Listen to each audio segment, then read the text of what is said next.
राधे राधे। भागवत गीता अध्याय पहला श्लोक 7वां। 7वें श्लोक में दुर्योधन अपने आचार्य द्रोणाचार्य जी को अपनी सेना की विशेषताएं कुछ इस प्रकार बताता है।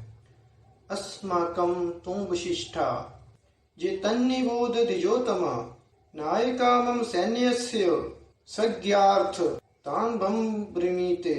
अर्थात हे द्विजोतम, हमारे पक्ष में भी जो मुख्य हैं उन पर भी आप जरा ध्यान दीजिए।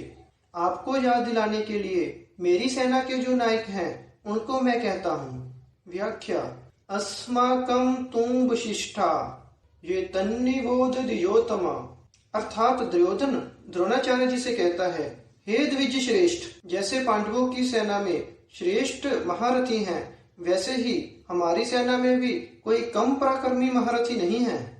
उनकी सेना की अपेक्षा में हमारे सेना के महारथी ज्यादा ही विशेषता वाले हैं, उनको भी आप समझ लीजिए।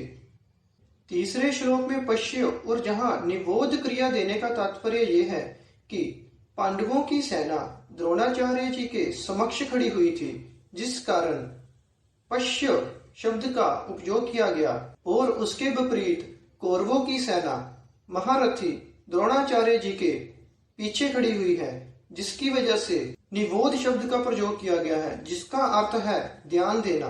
नायक मम सैन्यस्य संज्ञार्थं तान् ब्रह्म विभिमेते।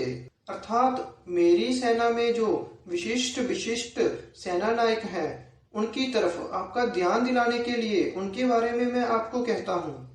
संज्ञार्थम शब्द का अर्थ है कि मेरी सेना में बहुत सारे सेना नायक हैं, उनके नाम मैं कहाँ तक कहूँ, अर्थात उनका केवल संकेत मात्र करता हूँ, आप तो उन सबको जानते ही हैं। इस श्लोक से ये भाव प्रतीत होता है कि दुर्योधन की सेना किसी भी पक्ष से निर्बल नहीं है अथवा पांडु सेना से अधिक बलशाली है, परंतु राजनीति के अनुसार शत्रु बल कितना ही कमजोर क्यों ना हो और अपना पक्ष कितना ही ताकतवर क्यों ना हो, तब भी कभी भी शत्रु को असहाय और कमजोर नहीं समझना चाहिए और अपने में उदासीनता की भावना किंचित मात्र भी नहीं आने देनी चाहिए। इसीलिए सिर्फ सावधानी के लिए पहले मैंने उनकी सेना की सर्वश्रेष्ठता आपको बताई है और मैं अब अपने सेना की सर्वश्रेष्ठता आपको बताने जा रहा हूँ। दूसरा भाव ये भी है कि पांडवों की सेना देखकर दुर्योधन के मन में भय का अभाव पैदा हुआ। कारण ये था कि पांडवों की सेना कम होते हुए भी पांडवों के पक्ष में बहुत से धर्मात्मा पुरुष थे और स्वयं भगवान भी पांडवों के पक्ष में खड़े हुए थे। जिस पक्ष में धर्म और भगवान स्वयं खड़े होते हैं उस पक्ष का प्रभाव बड़ा भारी रहता है। पापी से पापी, दुष्ट से दुष्ट और बलशाली से बलशाली व्यक्ति पर भी भगवान और धर्म का प्रभाव बड़ा भारी पड़ता है। इतना ही नहीं अपितु पशु पक्षी, लता वृक्ष, धरती, पत्थर, हवा, पानी सब पर धर्म और भगवान का प्रभाव भारी पड़ता है।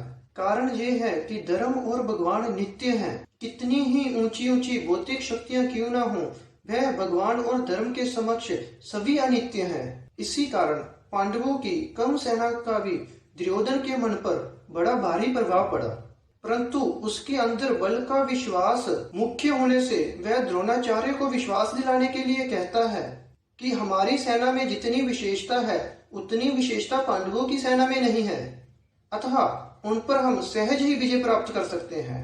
इसी प्रकार भागवत गीता के अध्याय 1 का 7वां श्लोक समाप्त हुआ। तो प्रेम से कहिए राधे राधे।